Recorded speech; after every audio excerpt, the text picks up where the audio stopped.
processo de aprendizagem é algo constante, algo que não para.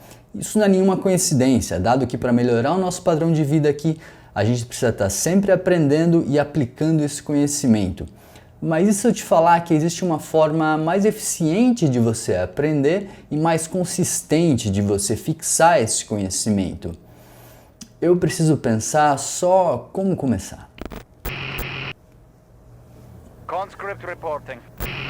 Eu queria te pedir só para deixar o like, se inscrever no canal caso ainda não seja inscrito, isso me ajuda muito, ajuda o canal a crescer e a mensagem a chegar em outras pessoas. Para começar, é importante a gente dizer que todos temos limitações de aprendizado. Isso acontece na maioria das vezes por causa de dois fatores. O primeiro é o fator temporal, dado que somos todos seres humanos, então temos uma vida finita, uma limitação de tempo que a gente tem para aprender determinados conceitos. E o segundo são fatores fisiológicos, uma vez que a gente pode sim ter diversas limitações, são inúmeras na verdade, que vão desde problemas mentais a problemas fisiológicos ou algumas vezes até a pura e velha preguiça.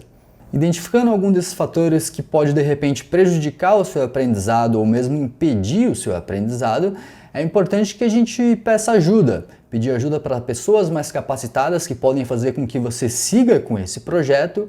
E às vezes as pessoas têm uma certa barreira com relação a isso, porque esse pedido pode de repente demonstrar uma fraqueza ou alguma outra fragilidade qualquer. Só que se é o seu intuito fazer com que um projeto específico dê certo, é importante transpassar essa barreira de alguma maneira e entender as suas limitações de aprendizado. Mas se não for esse o caso, vamos identificar aqui quais são as maneiras de aprender. A primeira delas é autodidata, ou seja, aquela que você não tem uma orientação guiada, e a segunda é ter um tutor que vai te guiar nesse aprendizado.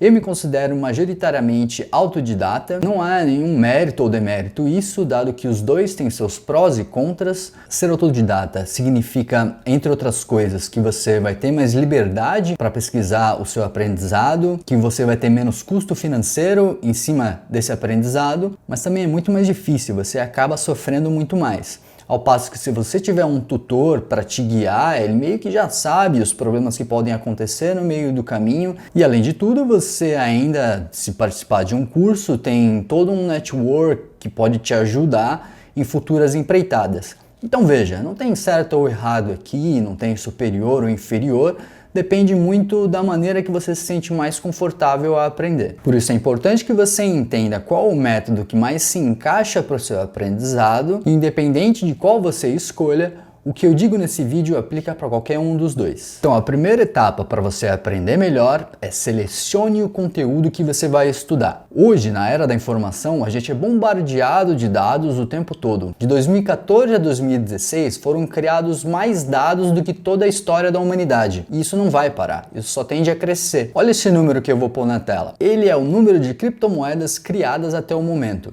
Se você olha esse número e pensa em estudar tudo isso, já bate uma sensação de ansiedade. Por isso é importante que você se blinde dessa sensação de alguma maneira. E o que eu recomendo aqui é que você pesquise previamente o que vai ser estudado, tente se ater ao máximo ao conteúdo que você separou, mas caso você identifique no meio do caminho algum outro assunto que pode te desviar drasticamente desse conteúdo que você está estudando, use alguns subterfúgios para de repente não perder essa informação que pode ser importante também. O que eu faço é anotar, isso funciona muito bem, ou caso você esteja em algum recurso eletrônico, existem algumas ferramentas que dá para favoritar. E à medida que você favorita e já estuda e de repente aquilo não é mais útil para você porque você já absorveu o conteúdo que tem ali, você tira dos favoritos e a partir de então você pode continuar a novas pesquisas ou a agregar um estudo dentro disso, a escolha é sua. Mas vale salientar que isso é normal que aconteça. É muito comum que para você continuar os estudos, você precise de um conhecimento prévio de algumas outras coisas. E a soma desses conhecimentos vai te ajudar a ter uma visão mais panorâmica daquilo que você se propõe. E isso me leva para o próximo ponto, que é converse com pessoas de diferentes grupos sociais. É muito comum a gente conversar com pessoas que parecem com a gente. O ato de conversar em si já é uma ótima ajuda para você fixar o seu aprendizado. Mas a partir do momento que você discute conceitos, que você discute coisas que de repente você está aprendendo com pessoas que têm uma visão diferente da sua, isso tem um fator potencializador muito maior do que conversar com pessoas que concordam com você. E esses questionamentos diferentes vão te forçar a basicamente duas coisas. A primeira é verbalizar aquilo que você leu, se de repente você meio que já tem a resposta para aquilo que a pessoa está te questionando. Outra coisa que esse questionamento pode trazer são reflexões sobre aquilo que você ainda não tem resposta. Dado que a gente não sabe de tudo, então de repente pode surgir no meio do caminho alguma coisa que a gente não sabe muito bem como resolver. E se for importante que a gente resolva,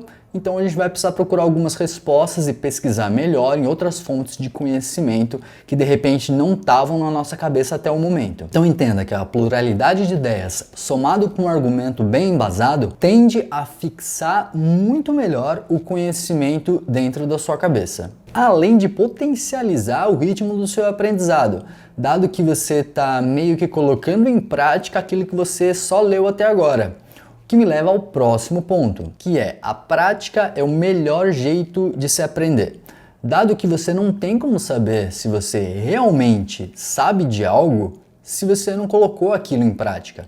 Eu cansei na minha vida de ver gente falando que entende muito bem inglês, mas que tem dificuldade em falar. Isso porque elas têm medo de colocar em prática aquilo que elas teoricamente sabem. Eu só consegui ficar fluente em inglês depois de praticar muito, obviamente estudar muito e colocar em prática aquilo que eu tinha estudado, me forçando, por exemplo, em reuniões de trabalho, a apresentar resultados, a escrever relatórios, e que nem todas essas situações eu conseguia resolver da melhor forma possível, pelo menos em primeiro momento, dado que eu estava aprendendo ainda. E essa situação desconfortável de eu saber que meu potencial era maior, de que eu conseguia fazer melhor que aquilo, me forçou a aprender coisas que de repente não estavam no meu radar antes. E essa necessidade de aprender vem porque eu não queria passar de novo por uma situação desconfortável igual eu já tinha passado. E à medida que eu fui melhorando o meu aprendizado e colocando isso na prática, chegando a ponto de fazer piadinha em outra língua, fazer amigos e conversar sobre coisas informais, esse tipo de recompensa, ele é muito maior do que quando você termina de ler um livro, por exemplo. Falando em recompensa, a quarta e última dica é: tem alguma maneira de se recompensar pelo que você aprende. O ser humano invariavelmente trabalha com recompensas. Se você consegue se recompensar, nem que seja minimamente, eu não estou falando nem de recompensa financeira, pode ser financeira ou não.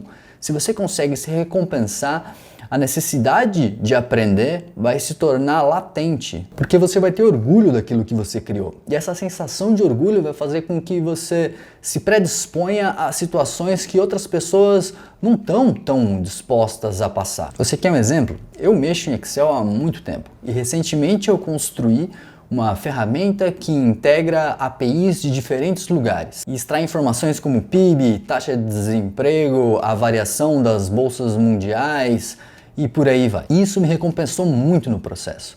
Primeiro porque eu aprendi demais sobre integrações com APIs e tudo mais. Segundo, porque eu consigo trazer dados mais consistentes e de uma maneira mais fácil aqui para o canal. Vocês já viram diversos gráficos aqui, e esses gráficos, boa parte deles são inclusive desse sistema. Através dele eu consigo tomar decisões melhores para os meus investimentos, como eu consigo ter uma visão panorâmica do cenário macroeconômico, até do cenário aqui do Brasil. E também porque ele no mercado está custando uma faixa aí de $200 mensais. Então, além de tudo, rolou uma bela de uma economia caso eu fosse contratar esse serviço. Mas acho que já deu para sacar que para você aprender de uma maneira rápida e com mais eficiência, vai precisar despender de um certo esforço.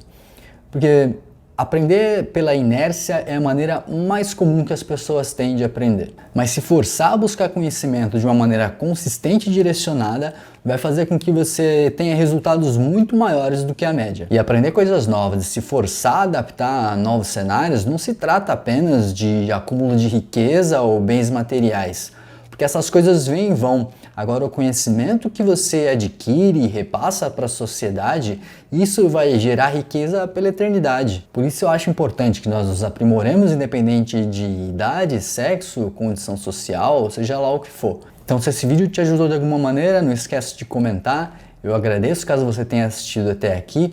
Até a próxima. Tchau, tchau. Aqui é a pluralidade, pluralidade. Então entenda que a pluralidade de ideias, nossa, é difícil falar isso, hein? Então, pluralidade.